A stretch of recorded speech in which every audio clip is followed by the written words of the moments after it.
Bienvenue dans cette série estivale du podcast par le Petit Bout du Mythe, consacrée aux jeux dans l'Antiquité. Quand on pense au sport dans l'Antiquité, on pense souvent aux Jeux Olympiques, qui se déroulaient tous les 4 ans. Pourtant, ces jeux n'étaient pas les seuls dans l'Antiquité. Laissez-moi vous faire découvrir d'autres jeux, et surtout les mythes qui leur sont associés. Aujourd'hui, épisode 2 sur les Jeux panhelléniques, les Jeux Olympiques à Olympie.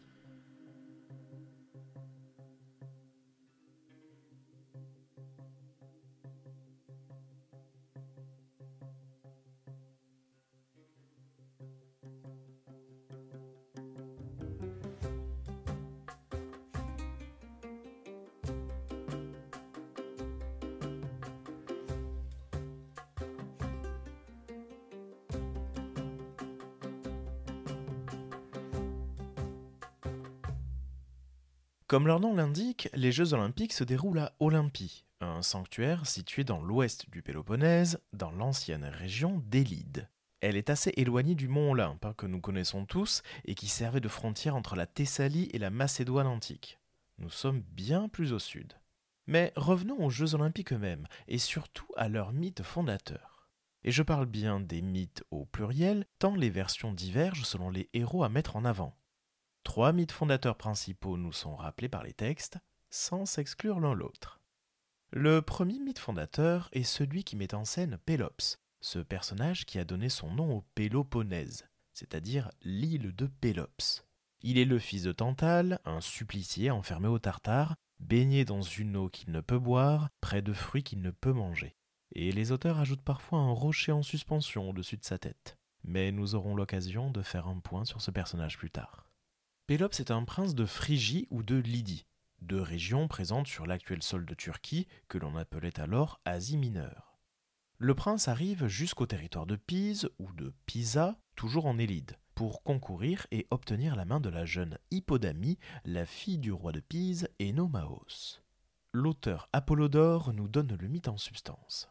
Le roi de Pise, Enomaos, avait une fille, Hippodamie, et soit qu'il en fût amoureux, comme le disent certains, soit qu'un oracle lui avertit qu'il mourrait par la main de celui qui épouserait sa fille, aucun homme n'arrivait à l'obtenir pour femme. Le père ne pouvait la persuader de s'unir à lui, et les prétendants étaient par lui mis à mort, car il possédait des armes et des chevaux que lui avait donnés Arès, et il faisait de la main de sa fille l'enjeu d'une épreuve pour les prétendants. Le postulant devait prendre Hippodamie sur son propre char et fuir jusqu'à l'isthme de Corinthe.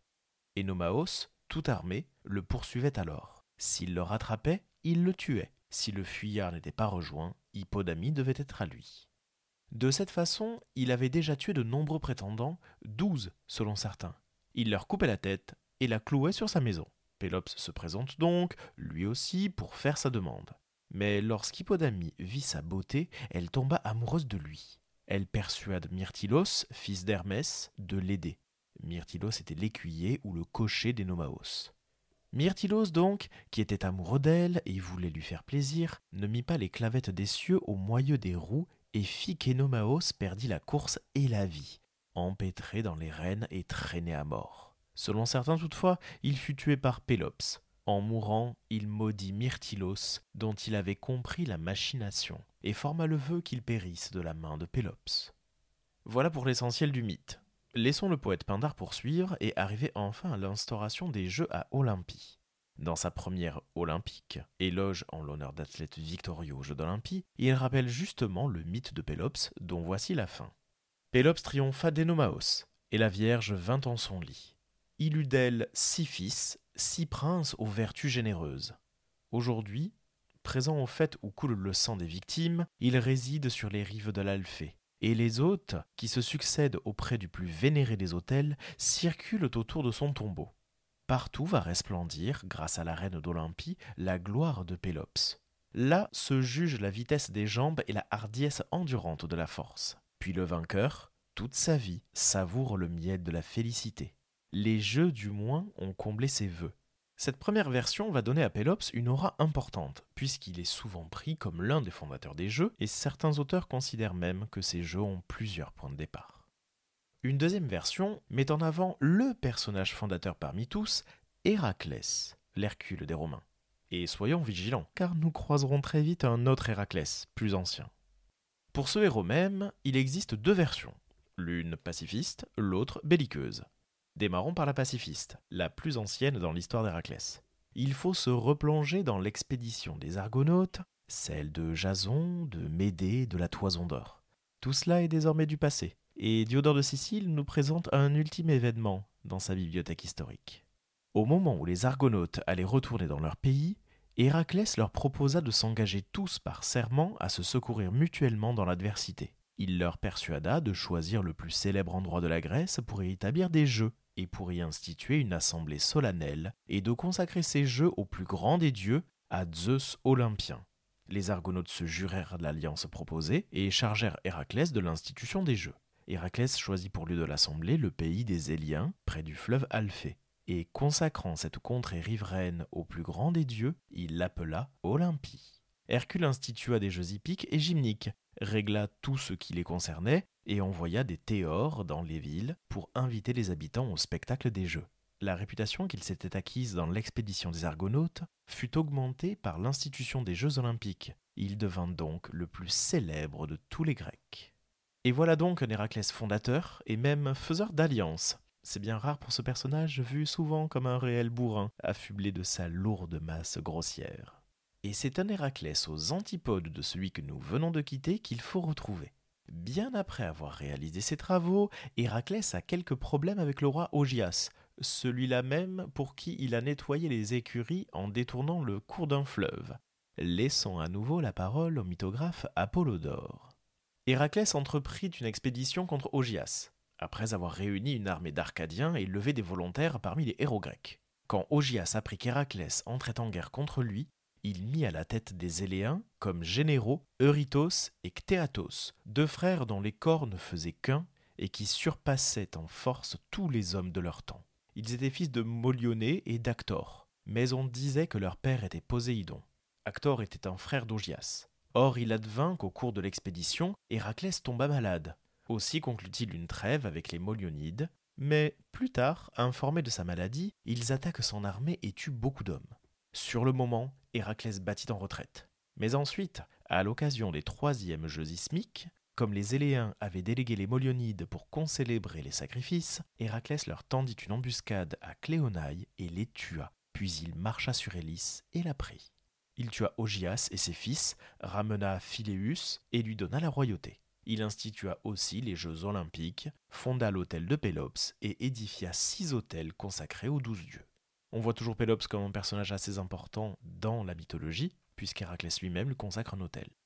Et enfin, dans la troisième version que nous mentionnons, le deuxième Héraclès dont il est fait mention est un dactyle. Les dactyles, appelés parfois dactyles idéens, vivaient près des monts Ida, à la fois celui qui se situe près de Troie et celui qui se situe en Crète. Ce dernier d'ailleurs est le lieu où Zeus a grandi. Ces dactyles sont parfois appelés les curettes ou les courettes, bien qu'ils puissent être distingués les uns des autres.